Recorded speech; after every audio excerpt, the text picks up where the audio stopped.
Now we're going to shoot one of the more evil of all the sacred cows. Evil for most people. Get out of debt. And a lot of people are saying, cut up your credit cards.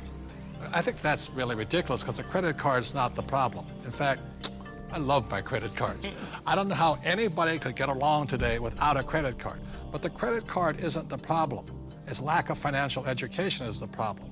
The entire currency supply, all of the dollars in existence, require debt. You can't have a dollar without debt. A dollar is just an IOU. It's borrowed into existence either by the government creating a bond which promises to pay interest, you've got to pay out of future taxes, or people create currency by taking out a loan at the bank, fractional reserve lending. Every month there's a payment due on those dollars that you created. Right, and this credit card is a fast way of creating money because there's really no money in this card.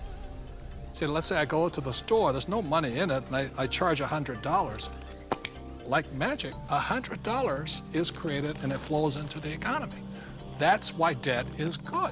But when you abuse this, that's when we get in trouble. So I think, Mr. Rodney here, you see the horror stories of bad debt, don't you? Yeah, I've seen people walk into my office that make $150,000 a year, but they have $250,000 in credit card debt. Let's face it, we live in a credit society, and you do have to have credit. And we have to learn how to survive and thrive in our credit economy that we are. But, people are walking in, and they have this bad debt, and they're asking, what do we do with it? Well, number one, you try to pay off the bad debt so you can invest in good debt, which would be real estate. And we love debt, don't we? Yeah, we have a lot of debt. Our real estate that we own is all basically financed with our tenants. So that's what I consider to be good debt. So when we get real estate, we get proper leverage, and it's paid by all the residents who live in all of our projects. Well, and it's not just real estate. Business is the same way. I mean, we have good debt in business as well, so that the business is paying. We have debt in our business. That's how we grow, and it's the cash flow from the business that's able to pay the debt, and the debt creates more cash flow. Time out. Capital gains versus cash flow. See, in my opinion, 90% of the people invest for capital gains. That's why they say, well, my stock price went up or my house went up in value. That's capital gains. People like myself understand cash flow. In other words, I want a steady paycheck every single month. For example, my apartment house, every month it puts cash flow in my pocket.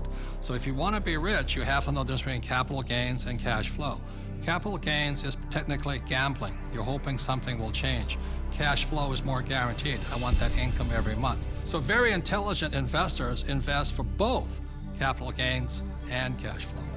People say, I like real estate. I don't really like real estate. I just love debt because it's so easy to get a loan on real estate, right? Well, here, I like the analogy that you use sometimes. Say if you put $1 million of cash into a mutual fund, you get whatever you get paid. But if you put $1 million of it in a down payment, for some kind of a commercial project like we have, you actually buy a $5 million project. Right. So you're actually getting a $5 million asset with $1 million versus $1 million of mutual funds.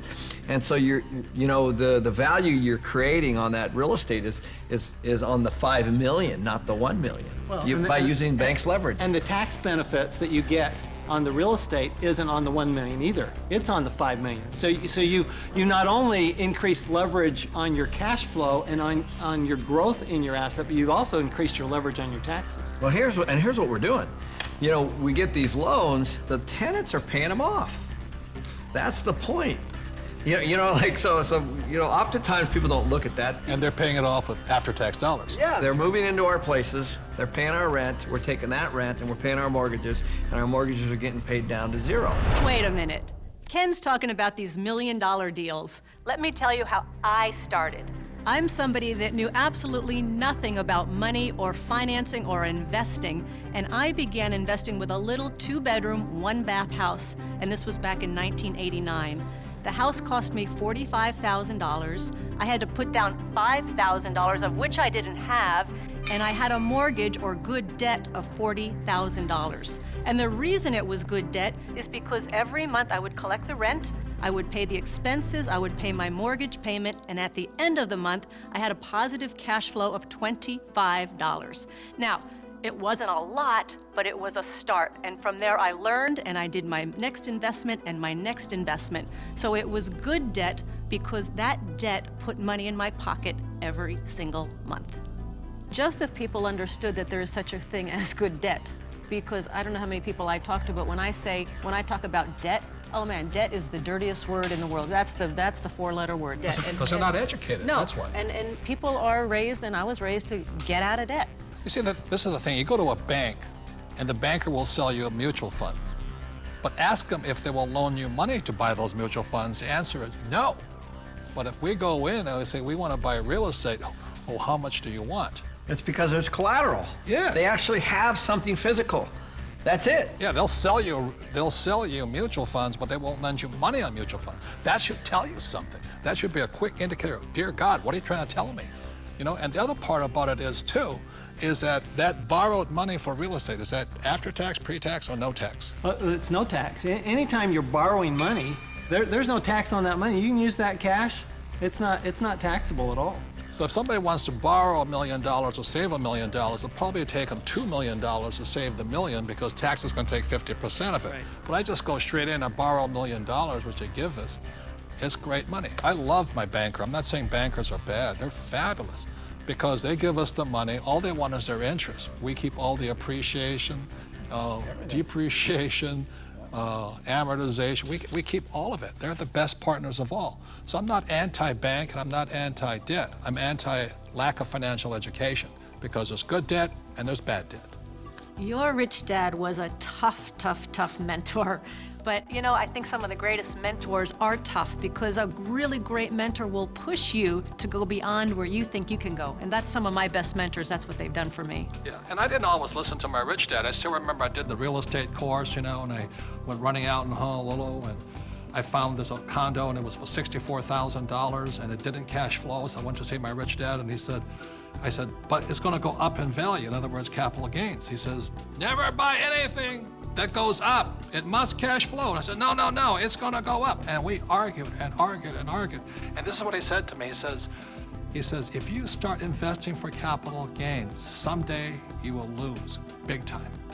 So I let that condo go. I didn't pay $64,000. Today it's probably worth $300,000, but I learned the lesson from my coach, my rich dad.